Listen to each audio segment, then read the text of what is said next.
क्या आप जानते हैं कि कृष्ण की प्रेमिका राधा का यमुना नदी से संबंध कितना अद्भुत है? यह सिर्फ एक नदी नहीं है, बल्कि प्रेम, सौंदर्य और भक्ति का प्रतीक है। लेकिन राधा का यमुना से दूर रहना एक रस्म है जो उनकी प्रेम कहानी का एक अनूठा पक्ष प्रस्तुत करता है। कृष्ण और राधा की प्रेम कहानी भारतीय पौराणिक कथाओं में गहराई से बसी है। यमुना नदी उनके मिलन की यादें संजोए हुए हैं और यह वही स्थान है जहां उनके कई खुशनुमा पल बीते।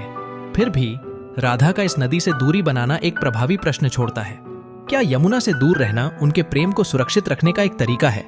यहाँ राधा की भावनात्मक जटिलता पेश होती है। यमुना केवल उनके प्रेम का प्रतीक नहीं, बल्कि बिछड़ने और तड़प का भी प्रतीक है।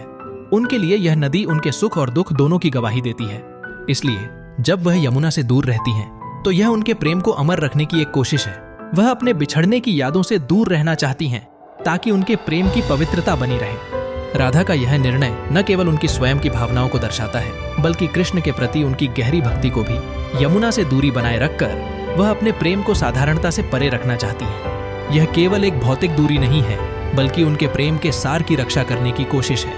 संक्षेप में, राधा का यमुना से दूर रहना इस प्रेम कहानी का एक गहरा और समृद्ध आयाम प्रस्तुत करता है।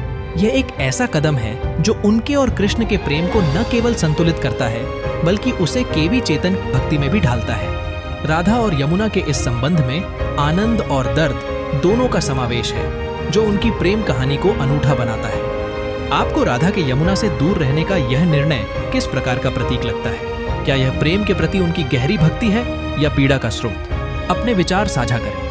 और अगर आप पौराणिक प्रेम कहानियों की और भी गहराई में जाना चाहते हैं, तो अगली वीडियो जरूर देखें।